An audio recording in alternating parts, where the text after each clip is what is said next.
My name is Ava Sinclair, and that night I wished I was just a pale shadow in the crystal chandeliers, not the focus of a public farce.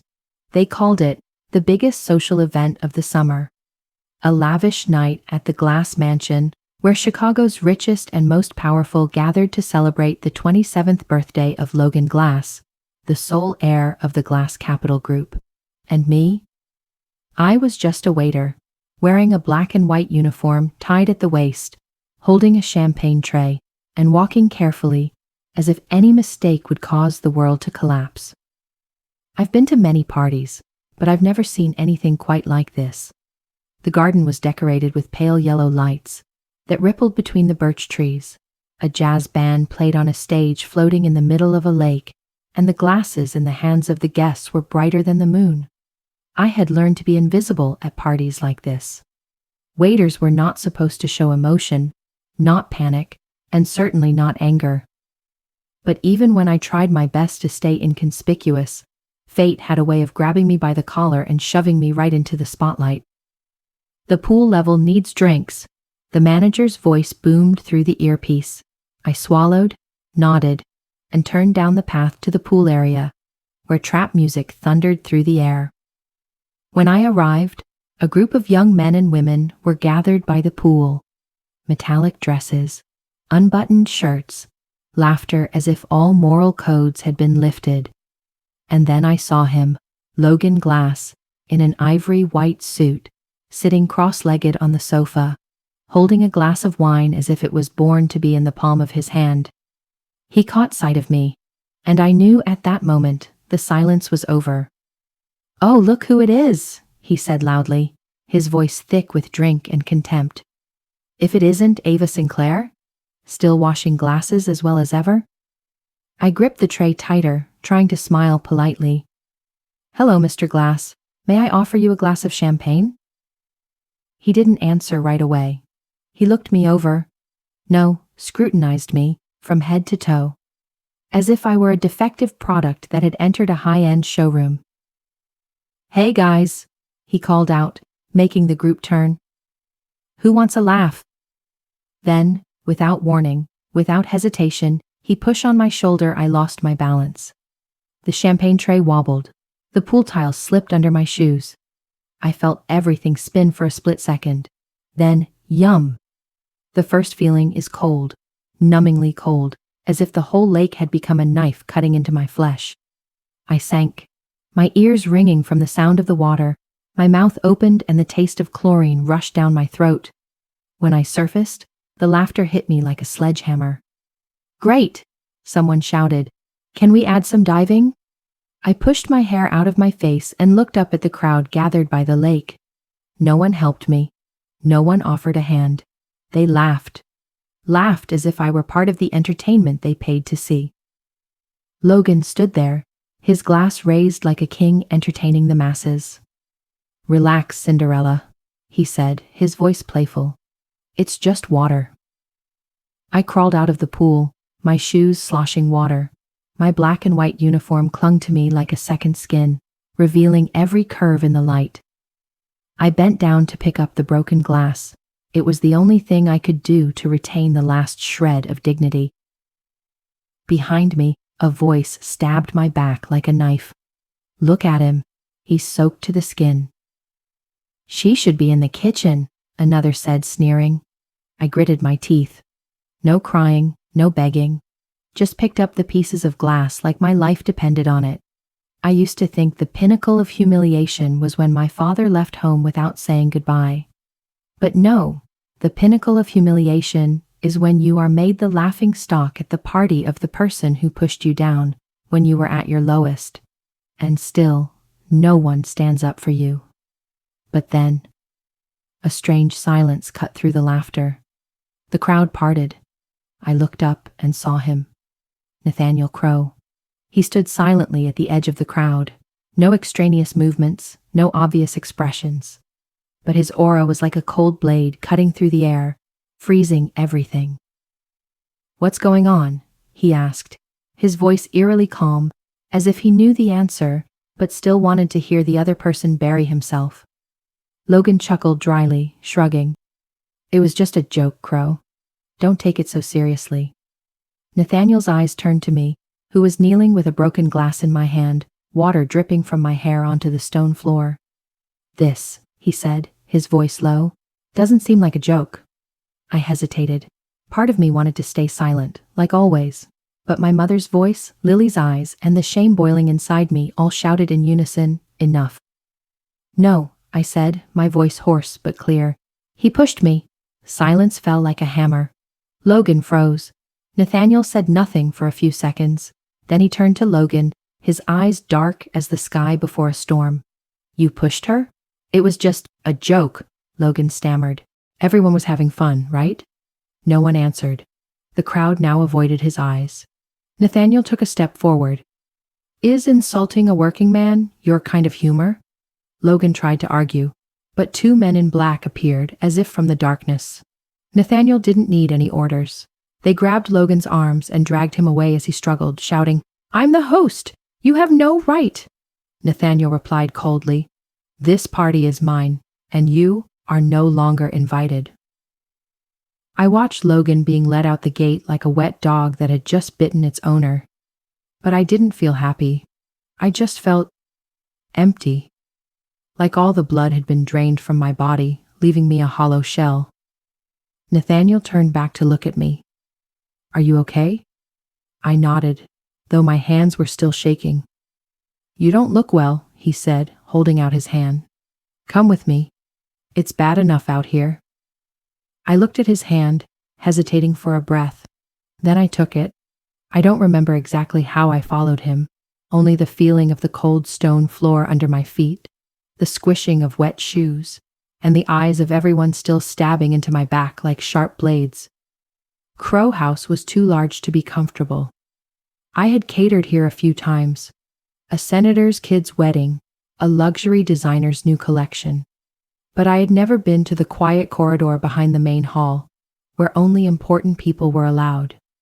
The lights were soft, a warm yellow glow illuminating the abstract paintings on the walls. No one spoke. Nathaniel walked ahead of me, his back straight, his stride long and determined. He didn't ask if I wanted to follow, and I didn't know why. Maybe it was because my legs were shaking. Maybe I needed a place to breathe after all. We stopped at a heavy hand-carved wooden door which he opened. Inside was a luxurious but minimalist living room, caramel-colored leather armchairs, a crackling fireplace, and a coffee table with neatly stacked magazines. Nothing extraneous, nothing out of place. I don't bite, Nathaniel said softly, his voice slightly amused, for the first time all evening.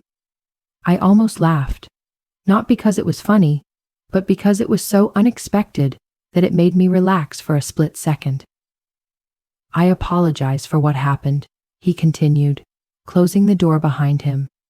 What happened is not a reflection of your worth. It is the corruption of others. I didn't know how to respond. Water was still dripping from my hair onto my shoulders. Cold. I stood there, like a thief caught in a world that didn't belong to me. He walked over to the crystal liquor cabinet and poured a glass of amber liquid. I took a half step back and shook my head. I don't drink. It's apple juice, he said, holding out the glass to me. I know exactly what kind of alcohol you need and what kind of alcohol will only make you feel worse. I took it. The glass was warm in my hand, the faint scent of apples reassuring. I sat down on the armchair, feeling the softness envelop my trembling body. Nathaniel sat across from me, tilting his head to observe me. Your name is Ava Sinclair, right? I nodded. How do you know? I checked the party planning company's personnel list. I didn't want anyone to get dragged into the mud without anyone seeing that it was wrong. I took a sip of the juice. It was sweet, smooth, and almost made my throat constrict. I suppose, I said. You don't put all the humiliated people in your house in your private sitting room? He chuckled. But it's not the first time I've seen someone try to get back up with their dignity intact after being knocked down. I put down my glass, my hands clasped in my lap. I don't want to be a laughing stock. You weren't a laughing stock, Nathaniel said, more seriously. You were made a laughingstock and came out of it a warrior. I clenched my fists. I don't feel like a warrior at all. No one feels that way when they're bleeding. He leaned back in his chair. So, why do you put up with this job? Why do you accept bowing your head in places like this? I was silent for a few seconds, not because I didn't have an answer, but because there were so many, I didn't know where to start. Because my mother is paralyzed, I said finally. Work accident. Insurance doesn't cover it. And my sister Lily is in high school. I'm the only one who makes money in the house. Nathaniel's face relaxed, but there was no pity. Just silence, as if he were rearranging a painting he had just seen. I've done it all, I continued. Coffee shops, hotel rooms, babysitting, and now holding a bar tray. I thought I was used to it, until I got pushed into the water while they laughed. I understand, he said, his voice low. I saw my mother pushed off a board seat by people who thought she was too emotional to run the finances. I saw her cry, but she got up, and I learned not to tolerate contempt under champagne. I looked at him, a little surprised. Nathaniel Crowe, the famous investor, once called the iron brain of Wall Street, was talking to me as if he understood life underwater. It was both comforting and disconcerting. So, what do you want from me? I asked directly. Nothing, he shrugged, other than giving you a chance. He opened the drawer under the coffee table and took out a file folder. I looked at it like I was looking at a strange object. What is this? A position at my organization, the Crowe Foundation. We just created a new division that coordinates programs to support young workers in urban areas. You have perseverance, a sense of reality, and most importantly, resilience. I sat still, my mind spinning. The title isn't fancy, he continued, but the income is steady. There's health insurance, tuition assistance if you want to continue your studies, and you'll never have to hold a drink again, unless it's a celebratory drink in your name. I laughed, a lopsided, almost bitter laugh. You usually give jobs to people you just saw fall into a lake? Only when that person stands up without losing a drop of dignity. I leaned back in my chair, staring at the ceiling. This opportunity sounded too perfect, and I'd lived long enough to know that perfect things often come with strings attached. So, what are the conditions? I asked. Nathaniel smiled vaguely. Accept it. Believe that you are worthy, and use it to change not just your life, but the lives of others like you. I bit my lip. I thought of my mother, of Lily, of the sleepless nights I spent doing insurance paperwork, of my hands chapped from washing dishes in cold water in the winter. I don't believe in fairy tales, but I do believe in opportunity when it comes. Give me a few days, I said. I need to think about it. Nathaniel stood up and held out his hand. Of course, but opportunities like this, no knocking twice. I squeezed his hand. Firm, warm. Firm. When I left the room, my uniform was still wet, my hair still stuck to my cheeks, but inside me was something I hadn't felt in years. Hope. 2 days after that fateful evening at the Crowe Mansion, I received an email. From Crowe Foundation Recruitment Topic. Welcome Ava Sinclair to the Urban Impact Initiative. I read it no less than 20 times. Each time I thought it was a joke, a mistake, or even some high-tech trick to test my gullibility. But no, everything was correct. My name, my email address, my social security number, and that final solemn line. First work report, Monday, 8 a.m., 42nd floor, Crowe Tower. I laughed when I read that line. Floor 42. A week ago, I was standing in the basement of the Marriott mixing cocktails for drunken businessmen, and now I was called to the top floor of a glass tower overlooking Lake Michigan.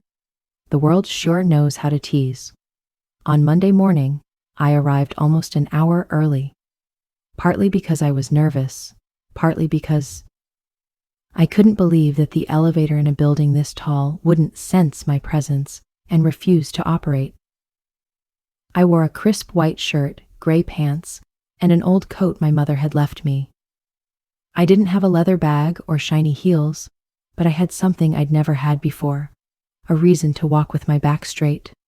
The receptionist greeted me with a stereotypical smile. Not bright, not cold. I gave my name, and within seconds I was handed a temporary employee badge and directed to the 42nd floor conference room. I was not prepared for what awaited. The 42nd floor is another world. Polished walnut floors, glass walls overlooking the city glowing in the morning sun. Everyone here is dressed like they stepped out of a lookbook. Nude blazers, tight pencil skirts, hair pulled back into tight buns. And then, I walked in. Wavy hair, white shirt ironed but not new, slightly worn loafers. The room seemed to freeze for a moment. The first to speak was a platinum blonde woman with a sharp face. Her name was Chelsea, Northside Regional Coordinator. "Oh," she said, her voice drawling. "You're the pool girl?" I stiffened. A few small laughs escaped from the end of the table. "Nathaniel is not here." I pursed my lips and nodded. "My name is Ava. Ava Sinclair." "Yes," Chelsea continued. "I heard you were recruited by special means." I know what she is implying. Boss's acquaintance. The one who did not pass the interview. Lucky pool doll, and the looks in the eyes of the rest of the room confirmed it. The meeting began, but I could hear nothing but the pounding of blood in my ears. I took notes, I observed quietly. And I knew, if I wanted to survive here, I couldn't just do well. I had to twice as good. Triple. My job was to be the assistant coordinator for a redevelopment project in South Lawndale, an area that had one of the highest unemployment rates in Chicago.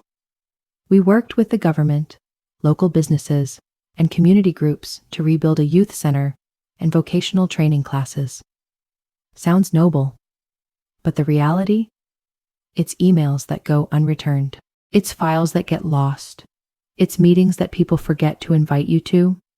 It's Chelsea sending me an 11 o'clock meeting schedule when the rest of the team is meeting at 10 o'clock, then smiling and saying, "Oh, maybe the system is wrong." I didn't argue. I documented every time I was left out. I learned quickly. I learned internal systems, read old reports, and analyzed budgets. I stayed until 9 p.m., using temporary access to data I shouldn't have. I didn't break the rules. I just stayed ahead of them. And I discovered something unusual. A contractor named Lindell Solutions was appointed to renovate the South Lawndale Community Center. But they received nearly $200,000, and the project still hasn't started. No bills for materials, no progress reports. I checked further and found out the company is related to a cousin of Chelsea. I wasn't surprised. I was just amused. It turns out the filth wasn't just at the pool party. It was in the Excel spreadsheets too. I was going to submit the report directly to senior management, but I hesitated. Nathaniel had told me in the first email, "Be careful when touching the power structure. It reacts like a wounded animal." I decided to gather more evidence. I called Lindell Solutions, pretending to be an office worker at a local charity. They dodged, beat around the bush, and promised to call back. But I recorded every call. I noted the phone number and located the headquarters, just a rented mailbox. I had all the pieces of the puzzle, and then I received an invitation to meet. From the very Nathaniel Crow. He called me into his office on a Friday afternoon. His room was on the west side of the tower, with a glass wall that looked out over Lake Michigan. No photos, no trophies, just a thick stack of documents and a cold cup of coffee. "Sit down," he said, pointing to the chair opposite. I was silent and put the file on the table. "Lindell Solutions," I said. "It's a shell company. It's directly linked to Chelsea Renault. I have proof." He took the file and turned the pages. He said nothing for 10 minutes. Finally, he looked up. "How long have you been doing this?" 4 nights, I replied. "And 2 weekends.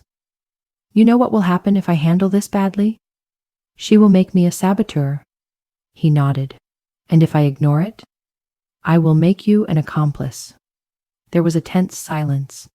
Then he smiled. A rare smile, imperfect but real. "Good. Let's see where this goes." That evening, I received an anonymous email from an internal address. "Be careful, you're playing with fire. And don't think Crow will always cover for you." I don't know who sent it. Maybe it was Chelsea. Maybe it was someone else in the group. But for the first time, I wasn't scared. I felt your path. I am no longer at the bottom of the lake. Now, I am learning how to swim in a shark tank. A week after I filed my lawsuit against Lindell Solutions, I walked into the office feeling like I had hundreds of eyes on my back. The office was unusually quiet that day. No murmurs of conversation, no rapid tapping of keyboards, just a thick, foggy atmosphere. I walked across the common area, put down my bag, and received a message from the intercom. "Hudson Conference Room, 9 a.m. Attendance required. Ava Sinclair." I swallowed. The words were as cold as a summons. No further explanation, no signature. No one greeted me that morning. I guess they knew.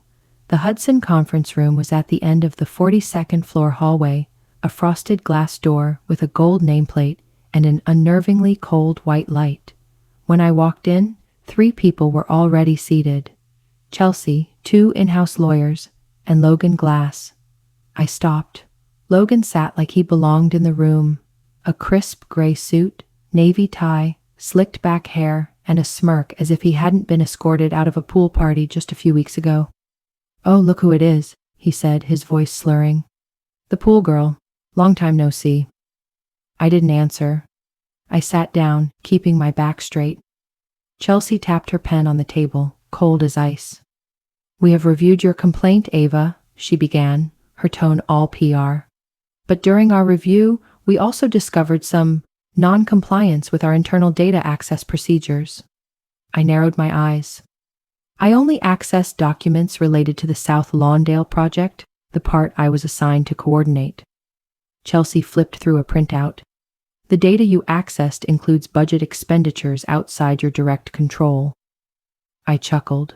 "So when I discovered a shell company embezzling nearly $200,000 from the organization, the problem was access to mine?"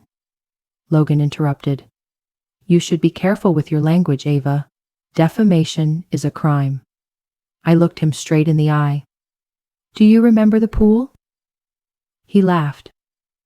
"I remember, but there's no evidence against me. The video? Gone. And no one at the party will testify against you." Chelsea crossed her arms. "I suggest we get back to the point. Ava, if you cannot prove Lindell Solutions' direct involvement in any intentional wrongdoing, you will have to withdraw your report and accept a 2-week internal suspension." I was silent for a few seconds. Then I pulled out my phone and opened the call recording between me and the Lindell Solutions representative. No, you can't ask about that cost. We're just following orders. Depositor. Sender's name? Chelsea Renault's cousin, Mr. Paul Renault. I looked at Chelsea. She paled. Logan sighed as if I had ruined a game he had invested so much in. "This recording," I said, "has been backed up to 3 independent storage platforms, and 1 copy has been sent to the ethics department." Chelsea clenched her jaw. "Who do you think you are?" "I am the one you thought was invisible," I replied, my voice calm. "And I was very good at being invisible. But now I am visible." The in-house lawyer sitting next to Chelsea spoke up. "We'll need some time to consider it. Ava, you can leave the meeting room." I stood up, my heart pounding, but I didn't shake. As I walked out of the room, I felt Logan's eyes burning into my back. I didn't turn around. I knew he wouldn't let me go. That afternoon, I received a text message from Nathaniel Crow. "Meet me at the conference room on the 44th floor, 6 p.m. I have never been to the 44th floor. That is the high-level executive area, where only senior management and strategic partners are allowed to go. I don't know if this is a compliment or the end." When I walked in, Nathaniel was standing with his back to me, hands in his pockets, looking out at the city through the glass wall. "I heard you had a pleasant morning," he said without turning around. I swallowed. "If you're going to fire me, at least tell me the exact reason." He turned back, eyebrows raised. "You think I called you up here to fire you? I think I'm shaking up some seats of power. And that's what we need." I froze. "What?" Nathaniel walked over to the conference table and placed a black file in front of me. "We've suspected money laundering through contractors since last year, but no one has penetrated deep enough. You just unlocked the whole system." I looked at the file. Inside was a list of dozens of red-flagged contractors, most of them longtime partners managed by Chelsea itself. "I need you to go ahead," Nathaniel said. "I'm going to formally assign you to internal affairs under strict confidentiality, and I need you to pretend you failed." I took a half step back. "Are you kidding?" "Logan won't stop," he said, his eyes hardening. "He's looking to get back into power by buying off the Crow Foundation board. He needs an inside man, and Chelsea is the one." I feel like I just had a bucket of ice water thrown over me. "So, I'm bait?" "You are a knife in a silken veil," Nathaniel replied.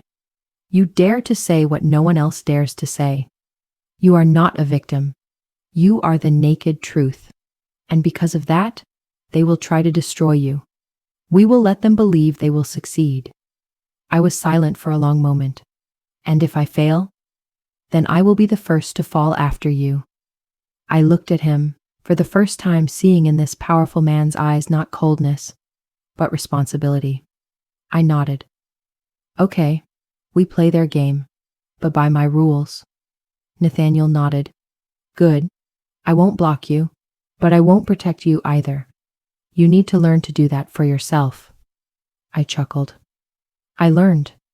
Ever since I got pushed into the lake. The next day, I emailed Chelsea. "I apologize for overstepping my authority. I will withdraw the report and accept the suspension. Thanks for not pushing me further." An hour later, I received an email reply.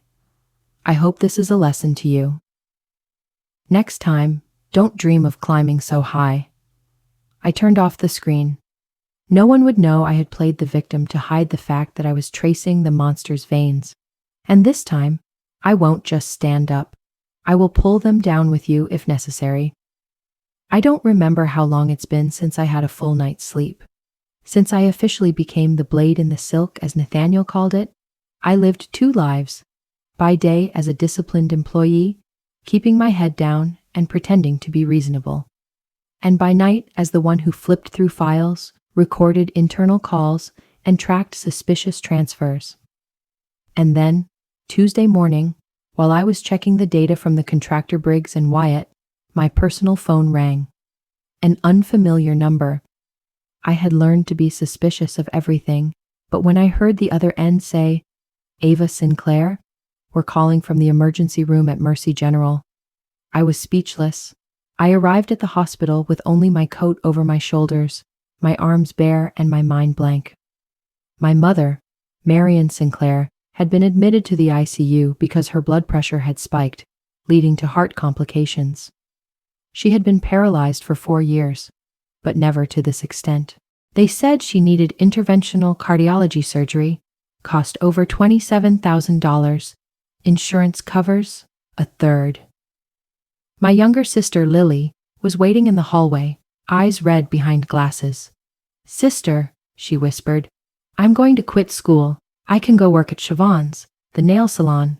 The pay isn't bad. Mom needs you, but you need me too."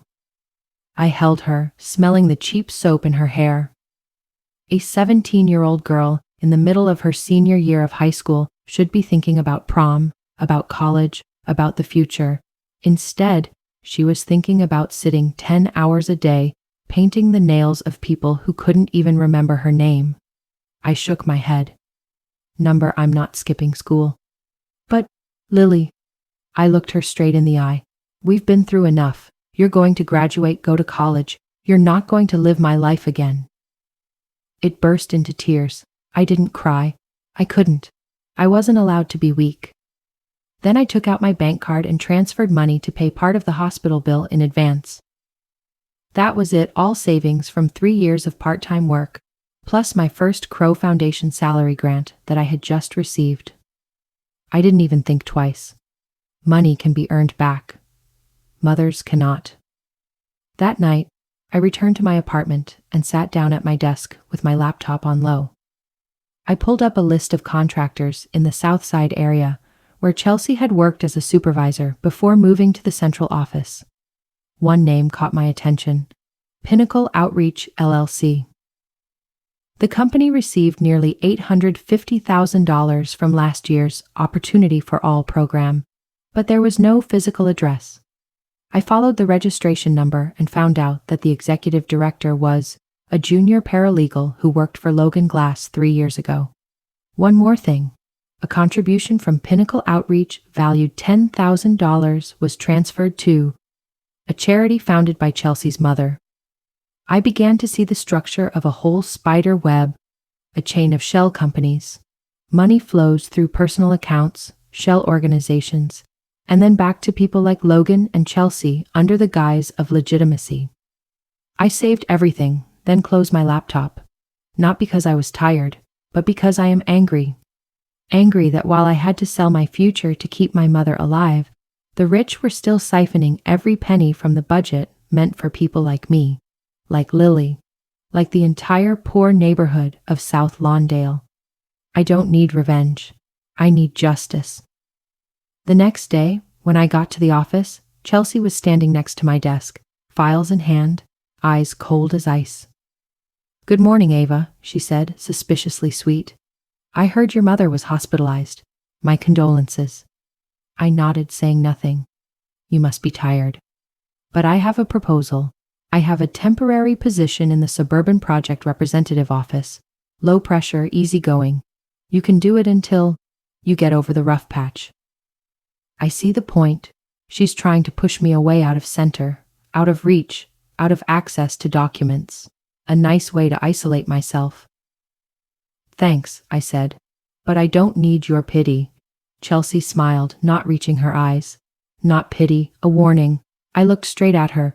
"I'll stay until everything is clear." "So you choose war," she whispered, and walked away.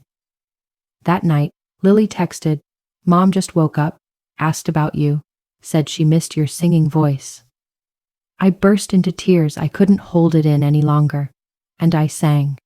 Not in the hospital, not in my dream, but in my small apartment facing the laptop screen that projected a map of ghost companies. I sang as if my mother were listening, as if each word could heal the crack in her heart, and in my own. On Friday morning, I received a package in the mail. There was no name on the sender. Inside is a set of color-printed photos. It contains pictures of me carrying my mother into the hospital, picture of Lily crying in the hallway, and a handwritten note. "How much more do you have to lose?" I stiffened. Not because of fear, but because I knew this game had gone to another level. They didn't just want me leave. They want me shut up. I sent that photo to Nathaniel with a note. "If I have an accident, use what I find." He called back immediately. His voice was hoarse. "Ava, you can stop. You don't owe the world anything." I replied, gently but firmly, "I don't owe the world. But I owe my mother a life where she doesn't have to see her daughter buried in poverty." He was silent for a moment. Then he said, "Then, I will light a fire." That evening, I made an appointment to meet a former Chelsea accountant, currently working for a small nonprofit organization. She was forced to quit when she discovered unreasonable expenses. I recorded her, got copies of her tax records, and got an old work email password of Chelsea. I accessed it successfully, and in the inbox is what I need. A draft contract between Pinnacle Outreach and a strategic investor, with a handwritten note, Logan G. I stared at the screen. Now they are not just cheating, they are guilty, and I was ready. If there's one thing I've learned over the past 3 months, it's this. Justice is never given. It must be earned, and I'm about to take it on the very stage they set up to flaunt their false kindness. The following week, the Crow Foundation hosted City Impact Gala, an annual event that celebrates outstanding community projects in Chicago. The media will be there, sponsors will show up, and of course, social heroes like Chelsea Renault will stand on stage, hoisting trophies and spouting platitudes about justice. I thought about sending all the evidence to the press or to the Internal Ethics Board. But no, they humiliate me in public. Now I will expose them to the public. My plan required time, precision, and a little bit of crazy courage. I met Nathaniel at a small riverside cafe on Monday evening under the guise of a progress update. I told him my plan. He looked at me for a long time after I finished speaking, then just said one sentence. I'm going to set fire to the tent people are living in. Good, I said. They drowned me once. Now it's time for me to drown them back, but with the truth.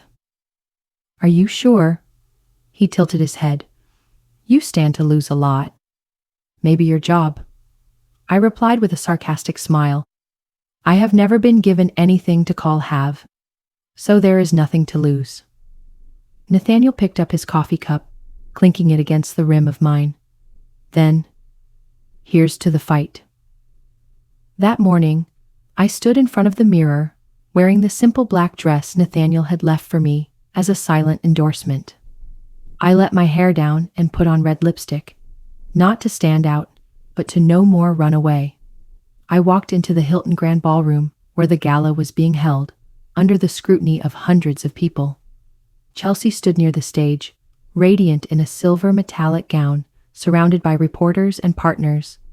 Logan was there too, standing near the VIP area, hands loosely in his pockets, his eyes still holding the same contempt.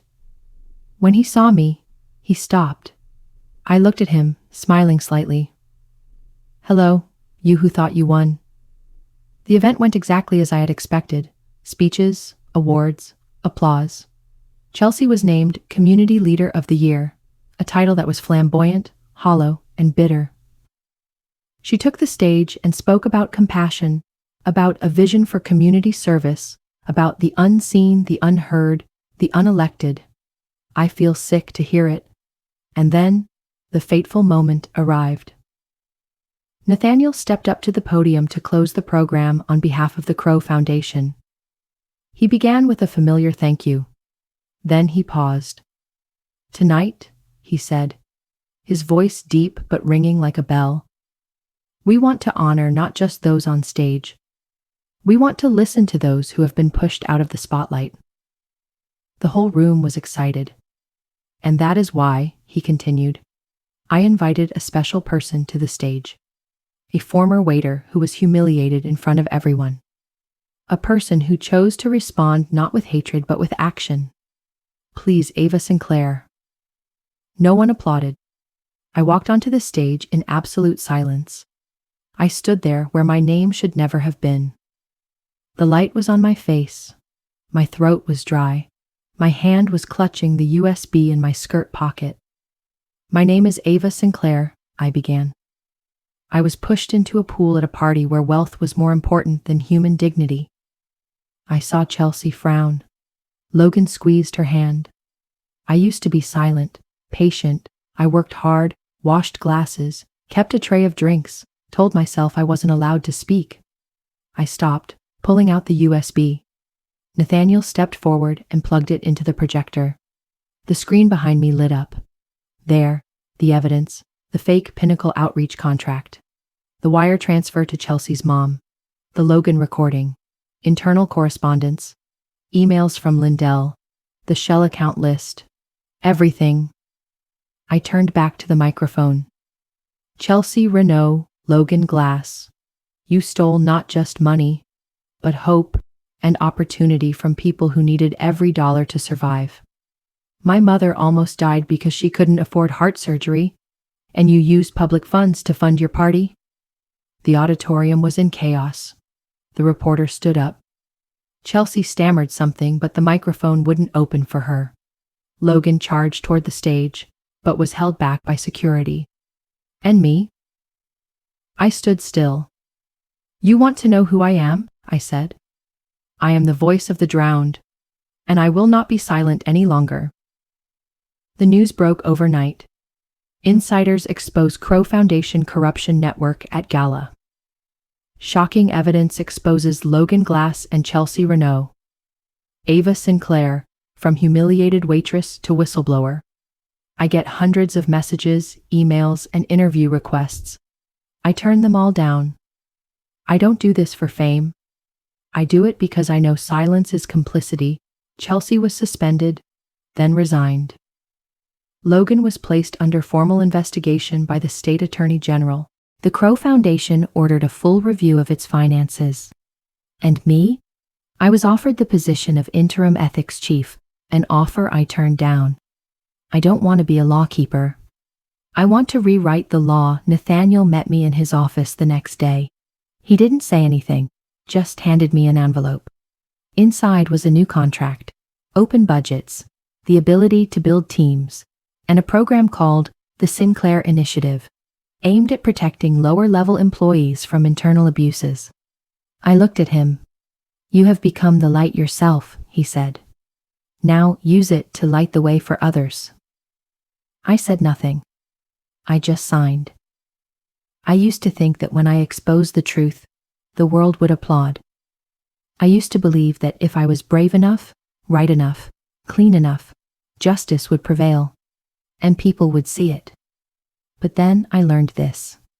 The truth can make people respect, but it can also make them afraid. And fear breeds anger. 3 days after the gala event, I became a social media phenomenon. People call me Pool Girl Exposes the Power, to be voice of the forgotten class, to be Cinderella in black, and there are names I don't want to repeat. High climber, political whore, acting snake. Every time I open my phone, I see dozens of messages from strangers. Some congratulating me, some wanting to interview me, some asking for original documents. And there are also many people threat.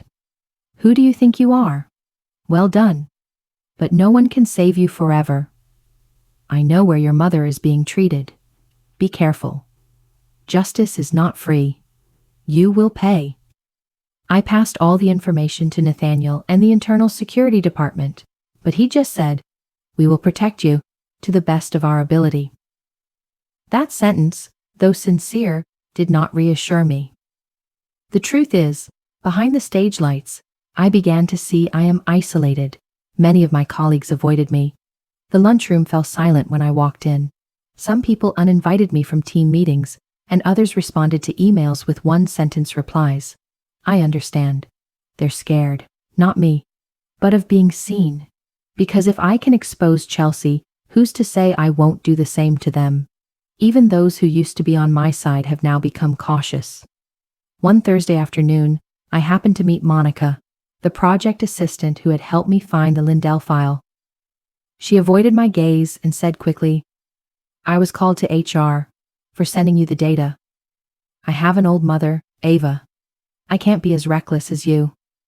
I nodded. No blame. I'm just sad. The truth is losing the person standing next to, while the enemy quietly rebuilt the wall. Logan hired a big-time legal team and filed a countersuit against the Crow Foundation for slander. He claimed he was defamed, that the recording was edited. Chelsea remained silent, but she was rumored to be preparing a media counterattack. And me? I still had to go to work every morning, reporting progress to my newly assigned team. Strangers, wary, and full of unspoken questions. But then one quiet evening, as I was sorting through documents in my office, Lily called. Her voice was hoarse, but eager. "Sister, Mom, can speak again," I choked. "Really? Listen to it." Then I gave the phone to my mother. From the other end of the line, a weak voice said, "Ava, you don't need to apologize. I'm proud of you." I burst into tears. Tears fell onto the desk, quietly, not loudly, like when I was pushed into the lake, or when I was on stage. This time, it was tears of recovery. I don't need the whole world on my side. As long as Mom and Lily don't leave. The next morning, I arrived at Crow Tower earlier than usual. I stood in front of the glass doors on the 42nd floor, watching the city slowly light up in the sunlight. Nathaniel walked over to me, 2 cups of coffee in hand. "Can't sleep?" he asked. "Slept well," I replied. But I woke up feeling like the most scrutinized person in the office, so I came early to avoid running into them. He was silent for a moment, then said, "They are jealous. And they are afraid. You don't fit into their familiar game. You remind them that the truth is valuable, and that is the scariest thing of all." I turned to look at him. "I'm tired, but I'm not stopping yet." "And you shouldn't." He handed me a proposal. "Here's the new program you'll be running. The second corridor. Support for low-level employees reporting misconduct. You name it. You decide what it's about." I opened the proposal, reading it line by line. Initial funding, $2 million. Test scope, 4 cities. Legal partner, signed. I looked at him, almost in disbelief. "Your work is not a moment," he said. "It's a journey, and now you need to lead the way for others." I nodded. "And if they hate me for it? Then you need to continue." He smiled slightly. "I can stand the stares from the board, but I can't stand seeing you lose your light." That night, I wrote my first speech for the second corridor program. I recounted the pool incident not as a humiliating moment, but as a word of caution. I talk about Chelsea, about Logan, about fear, about loneliness, about broken trust. And then I end with a sentence. We don't have to be special to change something. We just have to not look away when we see something wrong. I posted the speech on the internal system, publicly for all employees to read. The next morning, I received my first email from someone I didn't know. "I never dared to speak, but your speech made me want to try. I am a receptionist, and my boss has been forcing me to work unpaid overtime for the past 2 years. I will write a report. Thank you for stepping forward." And then came the second email, the third, the 10th. Like the water that had once drowned me, now began to rise from within the system. But this time, it doesn't drag me down. It lifts me up. I never thought that one day I would have to sit in a meeting with representatives from Illinois State Ethics Commission, the Inspection Department of Labor, and both investigative reporters from Chicago Tribune, just to talk about an initiative built by myself. But that's what happened on Tuesday morning, on the 45th floor of Crow Tower, a floor previously reserved for strategic executives and speakers at global conferences. And me? I've never been allowed through the main entrance of this building without a thorough badge check. Now I am Human Policy Making Program, the second corridor. The symbolic name is designed to protect low-level employees and whistleblowers within organizations from retaliation, isolation, and silencing. I work with legal teams to ensure legality, nonprofits to provide independent oversight, and donors to maintain financial transparency. I found myself stepping out of the shadow of celebrity victim. But as I went deeper, I began to feel a different kind of pressure, the weight of power. One day, Daniel, a high school friend and former clerk at a suburban Crow Foundation branch, came to see me. We hadn't spoken much since the gala, but he'd been one of the few people to defend me from the beginning. He looked different, thinner, his eyes more wary. "Ava," he said, "do you know the name Thomas Phelan?" I nodded. West Haven Center supervisor, involved in a few internal complaints. "He fired me," Daniel said, his voice choking, "because I refused to fake my hours for a group of volunteers who were actually unpaid laborers." I blinked. "Do you have proof?" Daniel pushed a file toward me, copies of emails, work logs, and security camera screenshots. I looked it over. It all looked real, enough to incriminate Phelan. But when I asked, "Are you willing to sign it and make it public?" Daniel was silent. But I need more. I want him fired, lost benefits, humiliated like he did to me. I want Crow to give me back my honor." I looked at him for a long time. In him was the anger I had seen in myself, angry, hurt, and thirst for revenge.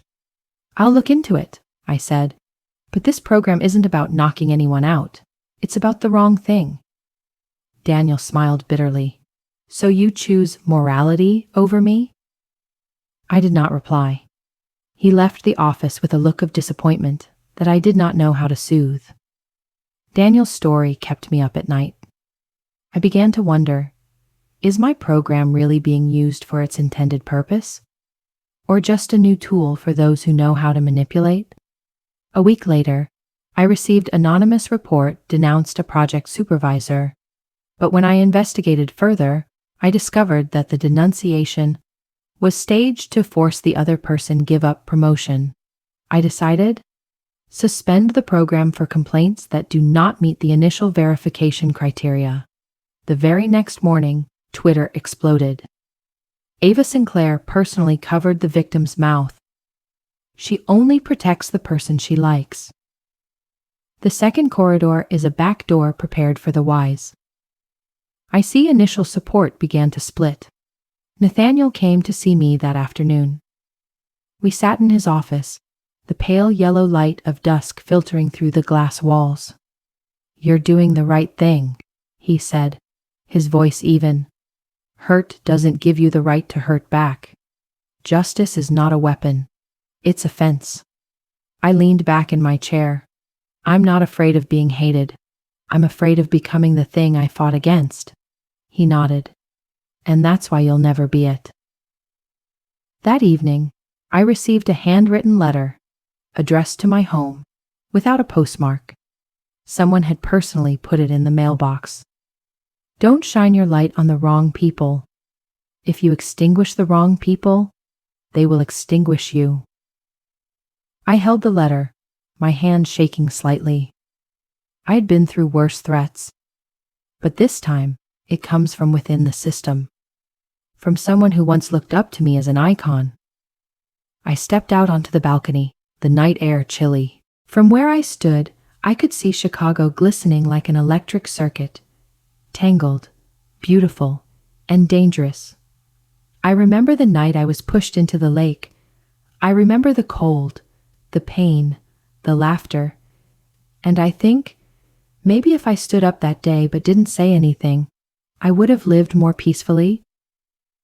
But then I knew, that is not living, it's living in silence. And I've been living like that for too long. 3 days later, I called an emergency meeting. In front of the entire staff of the Corridor Monday program, I said, "We have done what no one else has dared to do. But we can also make mistakes. We cannot be a mouthpiece for those who seek revenge, nor a shield for those who escape punishment. We must be the eyes and the mirror." I announced the set internal code of ethics, co-built by me and a team of lawyers, with a 3-step verification system, transparent feedback mechanisms, and an independent external oversight board from the Crow Foundation.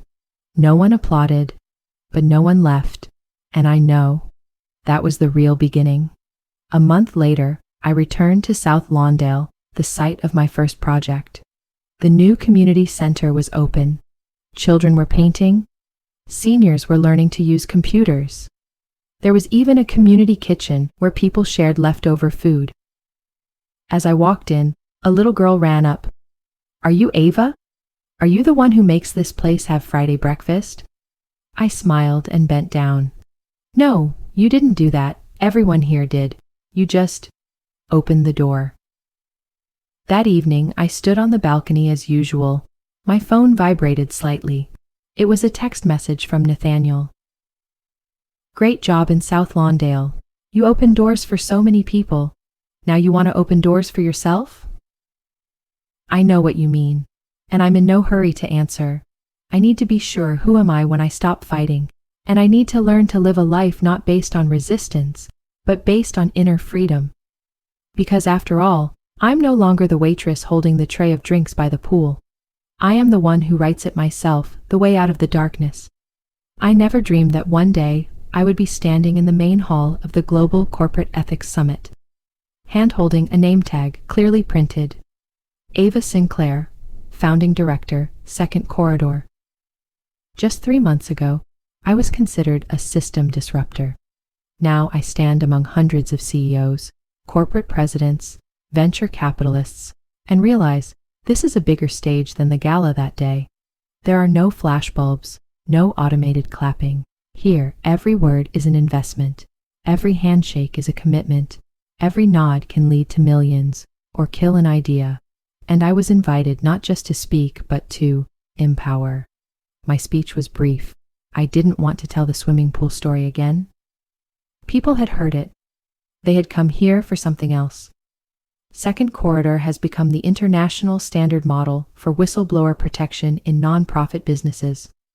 Organizations from the UK, Germany, Brazil, Japan. I want to copy it.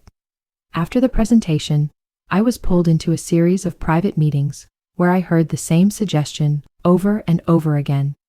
We want to buy the rights to your program.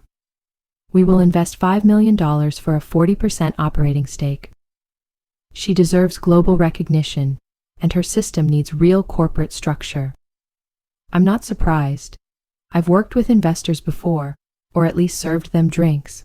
I know when they smile, they're counting profits. The meeting that made me hesitate the most was with Marielle Dupont, CEO of Helix Group, a global investment group with branches in more than 30 countries. Marielle didn't mince words. She pushed a folder toward me, along with a Mont Blanc pen. We bought all the rights to operate the model from you. In return, you will be the honorary president. You will no longer have to directly run it. You will become the global face of the program, with a personal financial package of up to $12 million. I sat there, stunned. $12 million, a number that had never existed in my world. With that kind of money, I could buy a big house for my mother, send Lily to an Ivy League university, and even retire. But in return, me handed over his brainchild to an investment firm with a history of forcing employees to sign non-disclosure agreements. I looked up and asked, "What if I refuse?" Marielle smiled. "We'll buy another version. The idea is good, but the people are replaceable." That night, I sat alone in my hotel room, looking down on Chicago from the 57th floor. The twinkling lights were alluring. I thought of my mother, recovering, of Lily, applying to NYU, of myself, the Ava who had come from the bottom of the pool to here, and now must choose whether to sell what makes you alive. I called Nathaniel. He picked up on the first ring. "I got a buyout offer," I said. He was silent. "How much?" $12 million. "And what do you think?" I think I'm no longer in a position to just resist. I'm in a position to shape something, and I'm afraid I'll do it wrong. "Then don't do the right thing," he said. "Do the wrong thing. Right for me." The next morning, I walked into my meeting with Marielle. I put the contract she gave me yesterday on the table, with a pair of scissors. "What are you going to do?" she asked. "I will keep my program independent," I said, "and I will not sign anything that obscures the reason it was created." I cut the contract into 4, each stroke clean. "If this idea is as good as you say, it's strong enough not to be traded like a stock." Marielle smiled, cold as steel. "You just turned down the opportunity to become the most influential woman in global HR." I stood up. "I don't need influence. I need integrity." News of the rejection spread quickly. Some called me a fool. Some called me a hero. I didn't care. All I knew was, I still control my own story.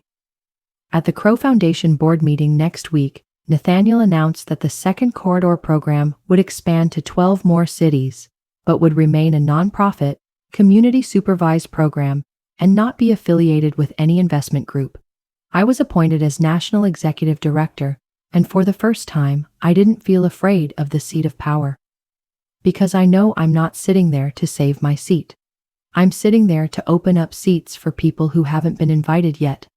That evening, when I returned to my apartment, I received a text message from an unknown number. "I worked under Chelsea.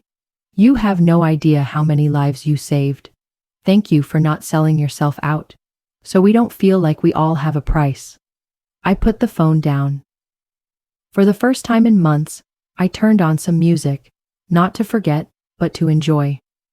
I stood on the balcony, looking out at the city, glowing like the first time Nathaniel had taken me to his private room after the pool that day. I'm not soaking wet anymore.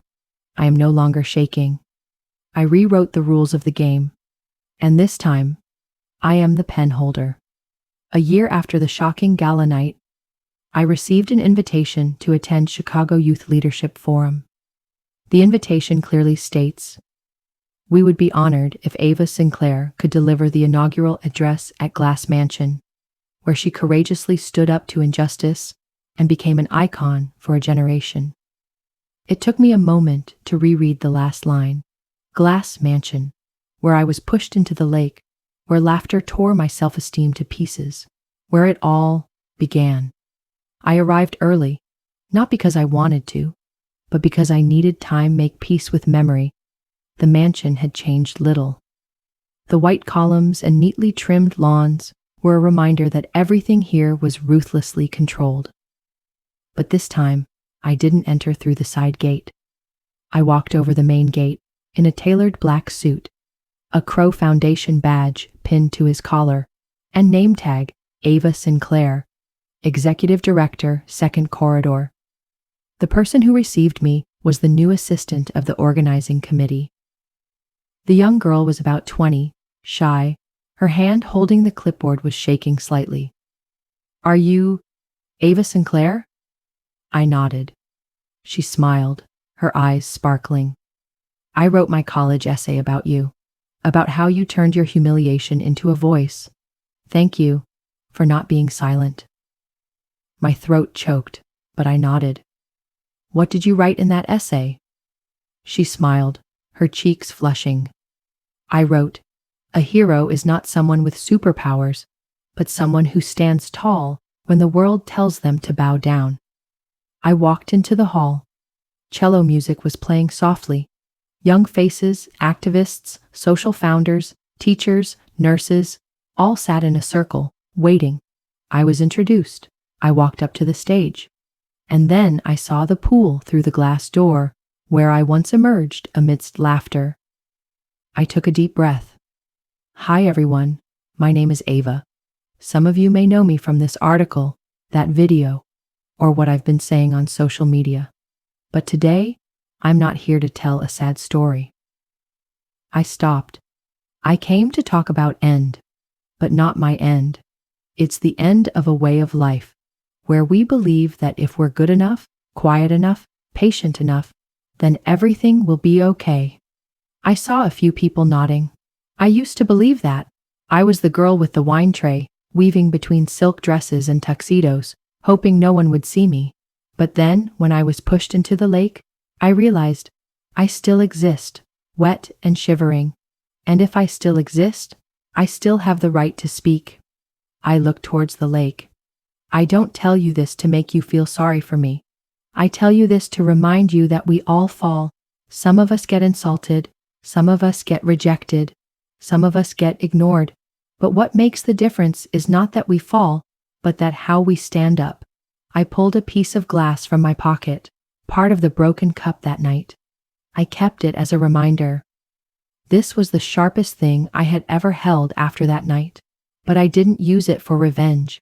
I used it to carve a line on my bedroom mirror.